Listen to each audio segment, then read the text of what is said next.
In the annals of human history, few civilizations have captured the imagination quite like ancient Sparta. Rising from the fertile valleys of Laconia in the southern Peloponnese, this Greek city-state forged a society so unique, so militaristically focused, and so culturally distinct that its influence reverberates through modern military doctrine, political theory, and popular culture even today. The Spartans were not merely warriors, they were the architects of a social experiment that prioritized collective strength over individual comfort, duty over personal desire, and military excellence over all other pursuits. The story of Sparta begins not with conquest, but with subjugation and the fear it bred.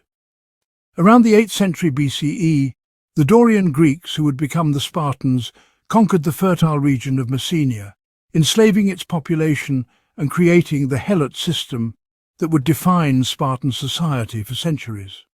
This act of conquest created a fundamental problem that would shape every aspect of Spartan civilization. How does a small ruling class maintain control over a vastly larger enslaved population?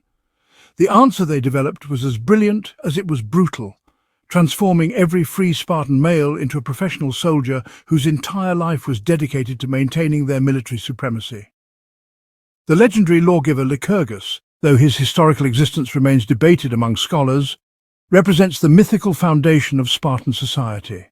Whether he was a real person or a composite figure representing various reforms, the constitution attributed to him created a system unlike any other in the ancient world.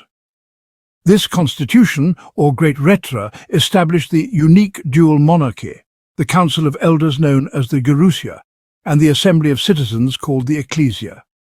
More importantly, it codified the Agoge, the brutal education system that would turn Spartan boys into the most feared warriors in the Greek world. The Agoge, meaning to raise in Greek, was far more than military training. It was a comprehensive system of state-sponsored child-rearing that began before birth and extended well into adulthood.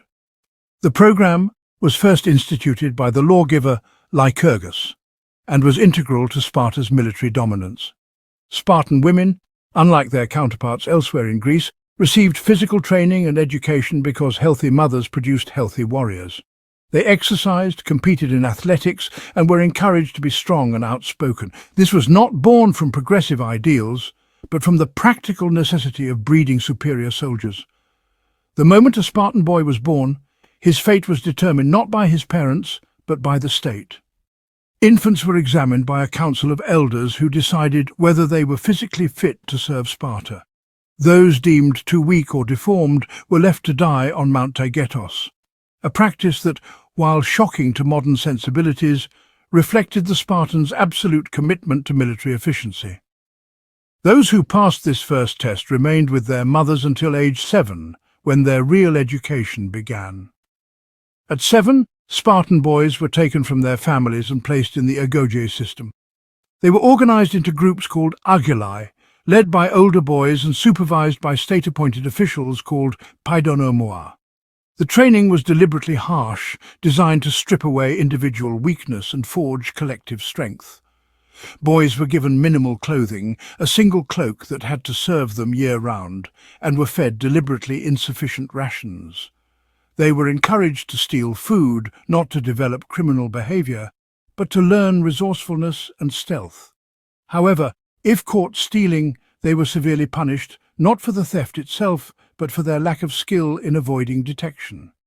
The physical training was relentless. Boys learned wrestling, gymnastics, and the fundamentals of combat. They practiced with weapons, learned formation fighting, and developed the physical endurance that would make them legendary on the battlefield. But the Agoge was not merely about physical prowess.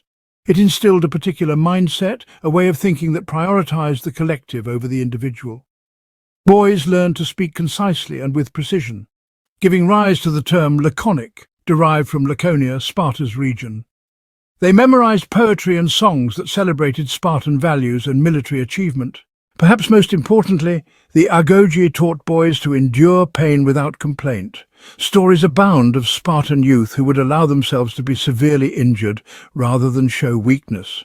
One famous tale tells of a boy who stole a fox and hid it under his cloak.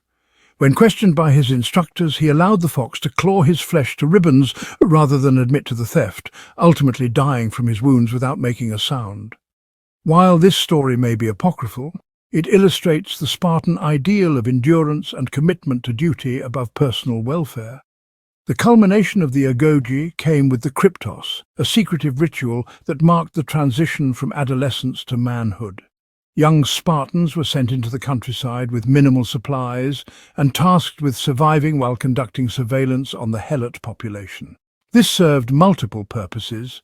It tested their ability to live off the land, demonstrated their stealth and reconnaissance skills, and most crucially, allowed them to eliminate any Helots who showed signs of potential rebellion.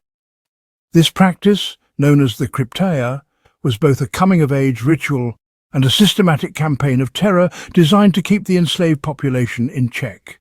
The Agoge produced the finest hoplites in the Greek world for generations, capable of fighting in rank and file in the phalanx in a manner that both awed and struck fear in their contemporaries. The result of this brutal training was the creation of what many historians consider the most effective heavy infantry force in the ancient world. Spartan hoplites were not merely better trained than their counterparts, they possessed a psychological advantage that often won battles before they began. Their reputation for never retreating, never surrendering, and never breaking formation was so well established that enemies would sometimes flee rather than face them in battle. The Spartan military system was built around the phalanx, a formation of heavily armed infantry fighting in close coordination. Each Spartan warrior, known as a hoplite, carried a large bronze shield called a hoplon, a long spear called a dory, and a short sword for close combat. But their true weapon was their discipline and coordination. Where other Greek armies might break under pressure, lose formation, or retreat to fight another day, the Spartans held their ground. Their shields were famously large and heavy, making retreat difficult and protecting not just the individual warrior but his companions on either side. The famous Spartan phrase, "Come back with your shield or on it," allegedly spoken by mothers to their sons departing for war, encapsulates this philosophy perfectly. The shield was too heavy to carry while retreating, so returning with it meant the warrior had maintained his position in the phalanx. Returning on it meant he had died in battle rather than flee. Either was acceptable. Only cowardice and retreat were unforgivable. This military culture produced some of the most memorable acts of heroism in ancient history. The Battle of Thermopylae in 480 BCE stands as perhaps the most famous example of Spartan courage and tactical brilliance. When the massive Persian army of Xerxes invaded Greece, a small force of Greeks, led by 300 Spartan warriors under King Leonidas, made a stand at the narrow pass of Thermopylae. For 3 days, this tiny force held back an army that ancient sources claimed numbered in the millions, though modern historians estimate it was between 100,000 and 300,000 strong. The Spartans knew they faced certain death. Leonidas had been told by the oracle at Delphi that either Sparta would fall or a Spartan king would die. When Ephialtes, a local Greek, showed the Persians a mountain path that would allow them to outflank the Greek position, the fate of the defenders was sealed. Rather than retreat, Leonidas dismissed most of the Greek allies but kept his 300 Spartans, along with about 1,000 other Greeks who chose to stay and die with them. The final day of battle at Thermopylae has become legendary. Surrounded and facing overwhelming odds, the Spartans fought with desperate courage. When their spears broke, they fought with swords. When their swords were lost, they fought with hands and teeth. Leonidas fell early in the final assault, and the battle became a fight over his body, with Spartans dying in heaps rather than allow their king to be defiled by the enemy. When the last Spartan fell, the Persians found they had paid an enormous price for their victory. Thousands of Persian dead littered the battlefield, and the delay at Thermopylae had given the Greek city-states crucial time to prepare their defences. The battle achieved something more valuable than a military victory. It created a legend that inspired Greek resistance for generations. The epitaph carved at Thermopylae, written by the poet Simonides, reads, "Go tell the Spartans, stranger passing by, that here, obedient to their laws, we lie. This simple inscription captures the essence of Spartan culture: absolute obedience to duty, acceptance of death in service to the state, and the belief that dying well was more important than living comfortably. But Thermopylae was not unique in Spartan military history. At the Battle of Plataea in 479 BCE, 5,000 Spartan hoplites anchored the Greek line that finally defeated the Persian land forces in Greece. Their discipline and fighting ability were crucial to the victory that ended Persian hopes of conquering Greece. The Spartan general Pausanias commanded the Greek forces with such skill that the Persians, despite having numerical superiority, were routed from the field. Throughout the classical period, Spartan military prowess was unquestioned. During the Peloponnesian War against Athens, which lasted from 431 to 404 BCE, Sparta demonstrated not only individual warrior excellence, but also strategic acumen. While Athens dominated the seas, Sparta controlled the land. The Spartan strategy of invading Attica annually, destroying crops and forcing the Athenians to remain behind their walls eventually proved successful, though it took nearly 3 decades to achieve victory. One of the most remarkable aspects of Spartan military culture was their approach to defeat and death.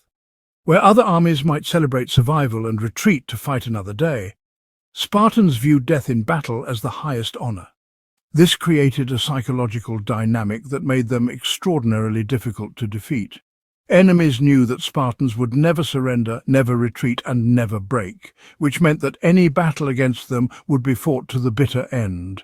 This mentality is perfectly illustrated in the story of the Spartan king Cleomenes I, who led a force against the Argives at the Battle of Sparta around 494 BCE. Using deception and superior tactics, Cleomenes destroyed a much larger Argive army. When some survivors took refuge in a sacred grove, Cleomenes had his helots burn them alive, showing the ruthless pragmatism that complemented Spartan courage. For Spartans, victory justified almost any means, and mercy was often seen as weakness. The social structure that produced these warriors was as remarkable as their military achievements.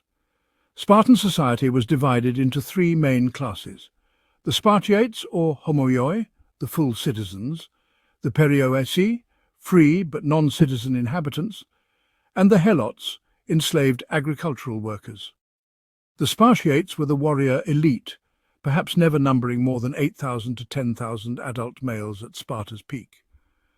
They owned land worked by helots and were forbidden from engaging in any economic activity other than war and governance. This system created a society where a small elite was supported by a much larger oppressed population, similar to the antebellum American South, but even more extreme. The helots outnumbered their masters by perhaps 7 or 8 to 1, creating constant tension and the ever-present threat of rebellion. This demographic reality shaped every aspect of Spartan life and policy. The Spartans could never relax their vigilance, never allow their military skills to atrophy, because they were always just one successful Helo uprising away from destruction. The Spartan government was a unique mixed constitution that balanced monarchical, aristocratic and democratic elements. The dual kingship, where 2 kings from different royal houses ruled simultaneously, prevented any single individual from gaining too much power. The kings served as military commanders and religious leaders, but their power was checked by the ephors, 5 annually elected officials who could even prosecute kings for misconduct. The Gerousia, or Council of Elders, consisted of 28 men over 60 years old elected for life, plus the 2 kings. This body prepared legislation for the assembly and served as a high court for serious crimes. The assembly, or ecclesia, consisted of all male Spartan citizens over 30 who could approve or reject proposals but not debate or amend them. This system created stability and prevented the kind of political upheavals that plagued other Greek city-states, but it also made Sparta conservative and resistant to change. The role of women in Spartan society was unique among Greek city-states and reflected the militaristic priorities of the culture.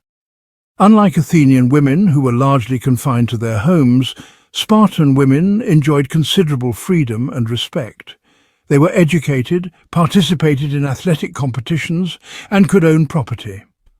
Some ancient sources suggest they controlled as much as 40% of Spartan land. This elevated status stemmed from their role as mothers of warriors. Producing strong, healthy sons was considered the highest service a woman could render to the state. Spartan women were notorious throughout Greece for their directness and their willingness to express opinions that women elsewhere would never voice publicly. When asked why Spartan women were the only ones who could rule men, one reportedly replied, "Because we are the only ones who give birth to men." This reflects not only the confidence of Spartan women, but also the culture's recognition that their warrior society depended entirely on the physical and psychological strength of its mothers. Marriage customs in Sparta also reflected military priorities.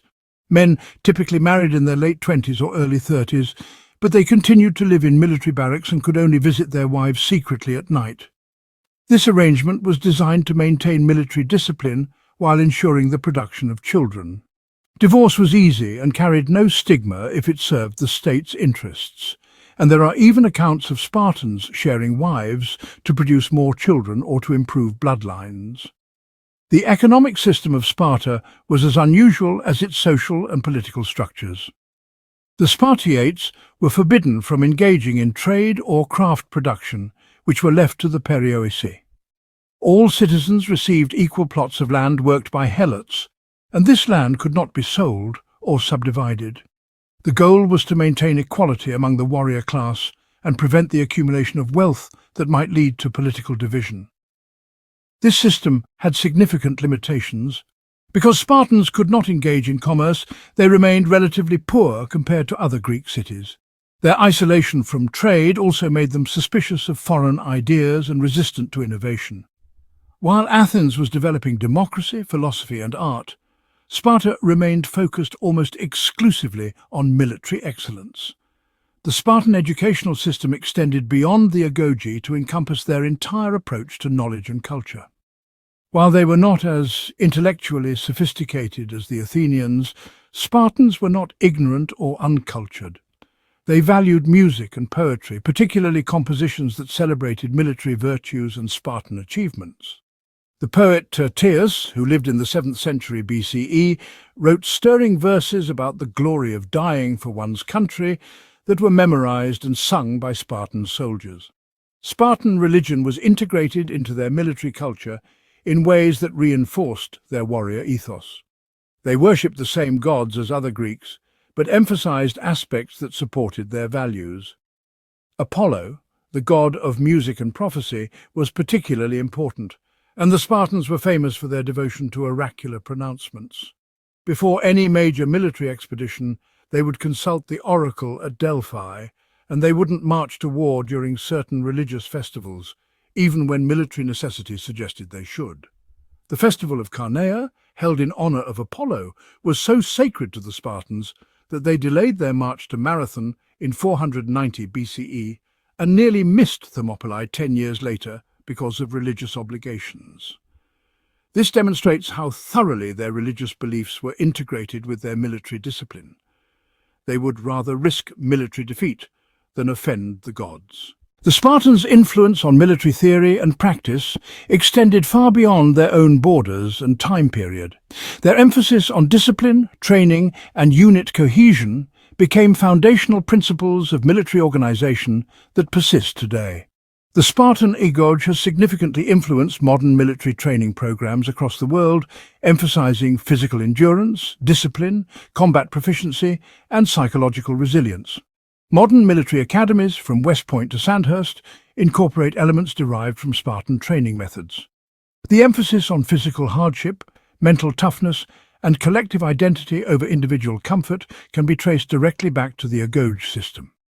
Elite military units like the Navy SEALs, British SAS, and other special forces organizations used training methods that would be recognizable to ancient Spartans: sleep deprivation, minimal food, extreme physical challenges, and the constant pressure to perform at peak levels regardless of personal discomfort.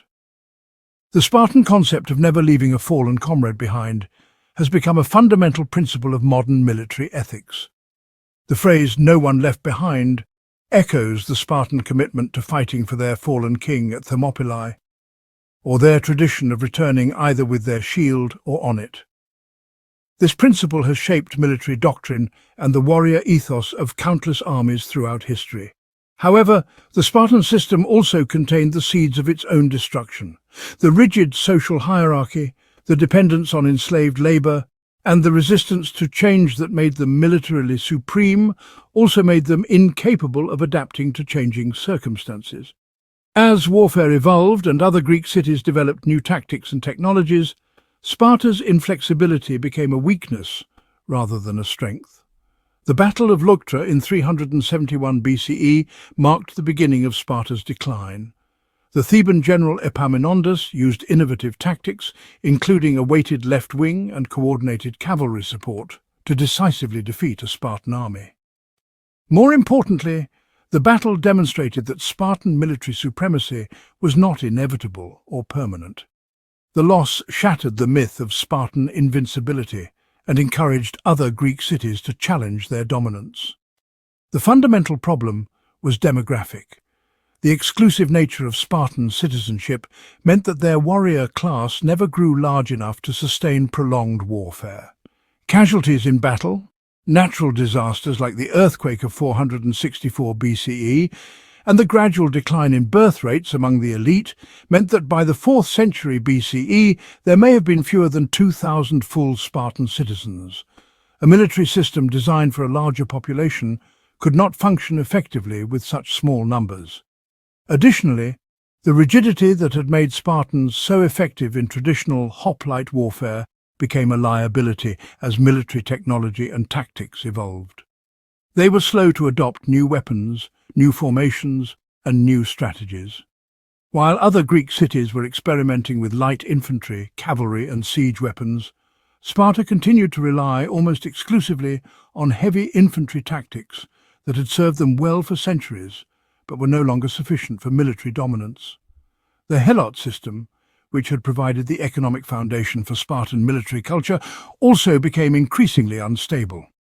Major helot revolts in the 5th and 4th centuries BCE forced Sparta to dedicate enormous resources to internal security rather than external conquest.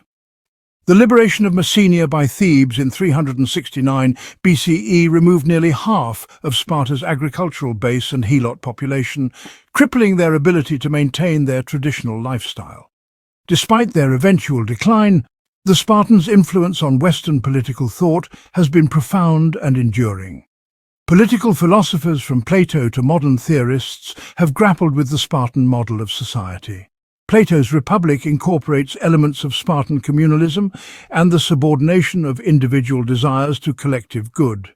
The idea that a state could and should shape its citizens from birth to serve collective goals rather than individual interests remains influential in political theory.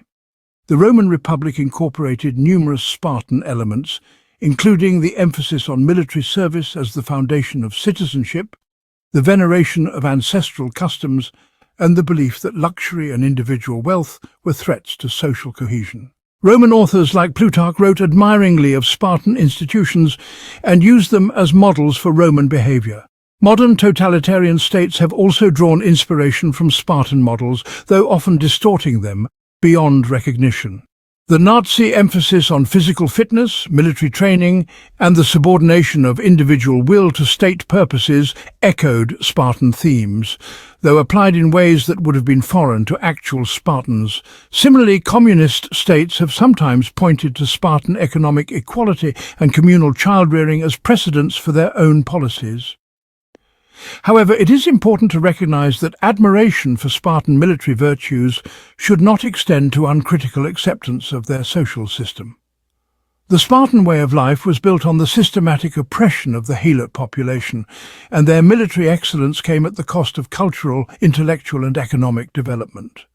They produced no great philosophers, scientists, or artists comparable to those of Athens or other Greek cities. The Spartan legacy in popular culture has been enormous, though often historically inaccurate. From ancient times to the present, storytellers have used Spartan examples to illustrate themes of courage, sacrifice, and devotion to duty. The story of Leonidas and the 300 at Thermopylae has been retold countless times in literature, film and other media, though these retellings often emphasize individual heroism rather than the collective discipline that actually made the Spartans effective. Modern interpretations sometimes present the Spartans as early democrats or freedom fighters, which fundamentally misunderstands their society. They were neither democratic nor particularly concerned with individual freedom. Their system was designed to produce military effectiveness through rigid social control and the subordination of individual will to collective purpose.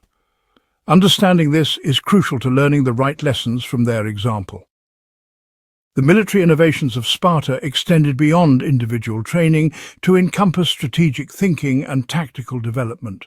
They were among the first to recognize that superior training and discipline could overcome numerical disadvantages, a principle that has influenced military thinking ever since.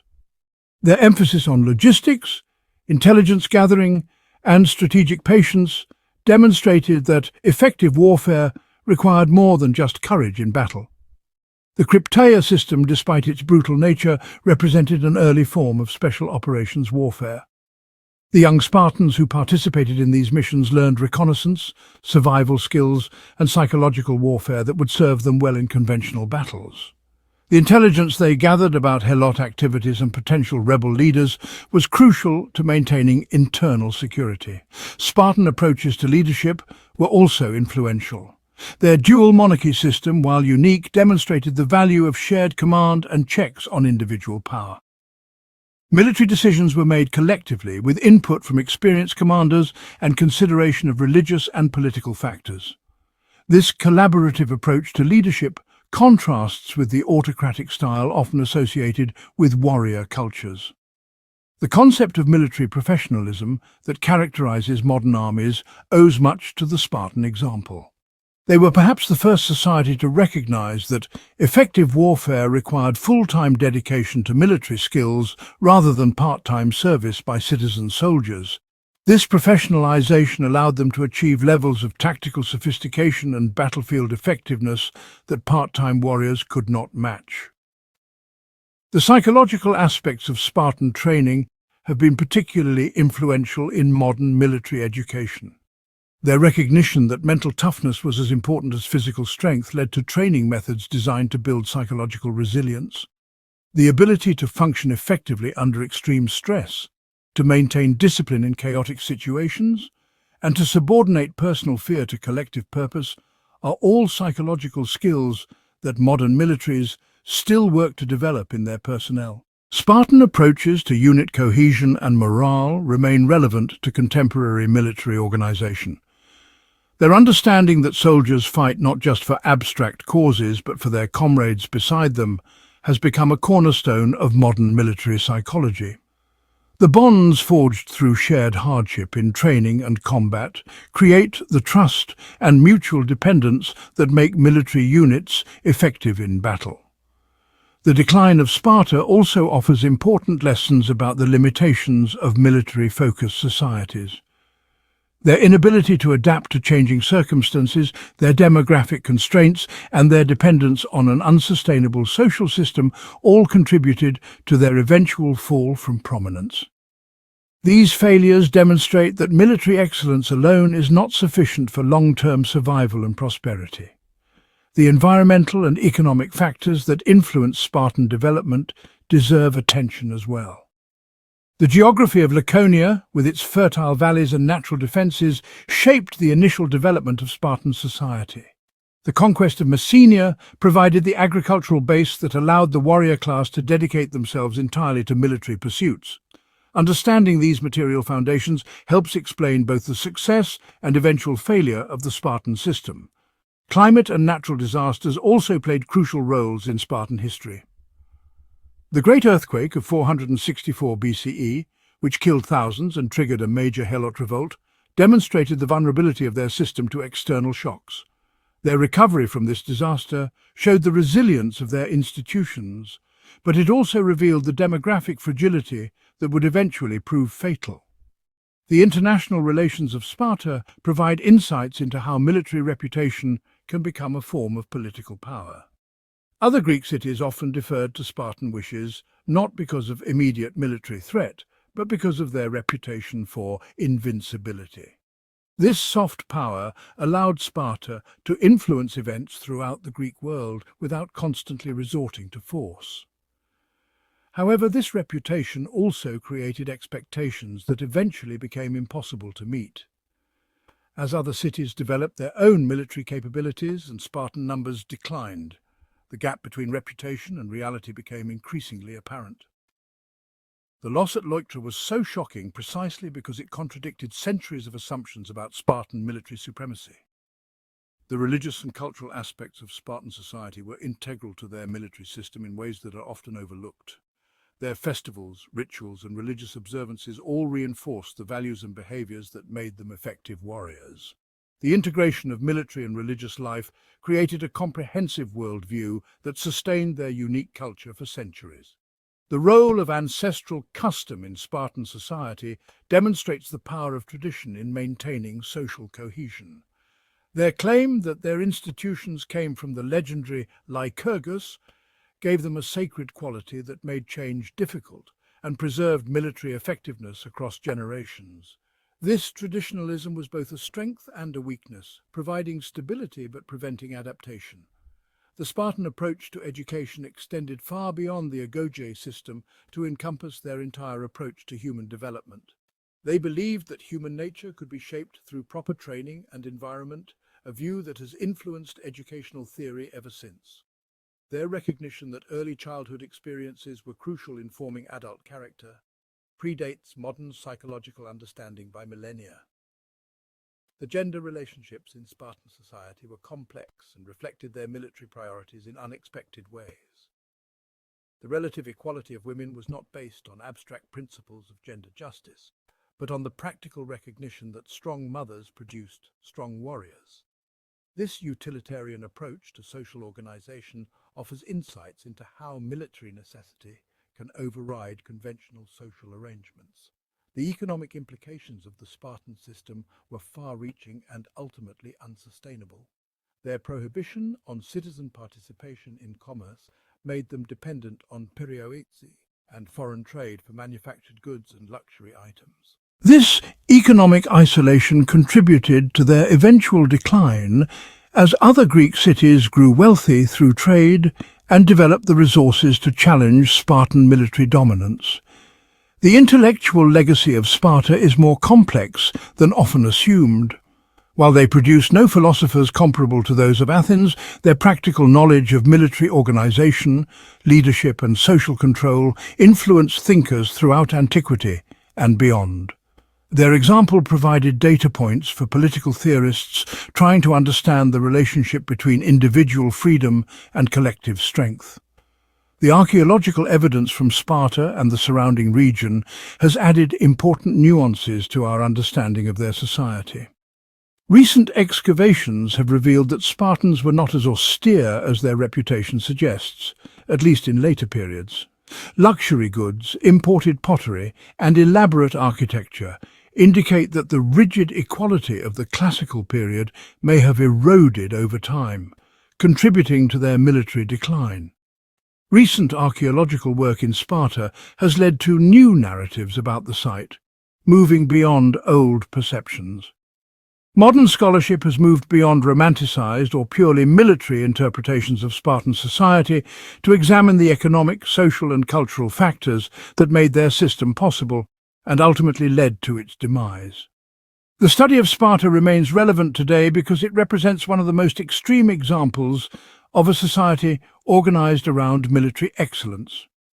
In an era when questions of national security, military preparedness, and the balance between individual freedom and collective security remain pressing, the Spartan example provides both inspiration and cautionary lessons. Their achievements in creating military effectiveness through systematic training and social organization remain impressive by any standard.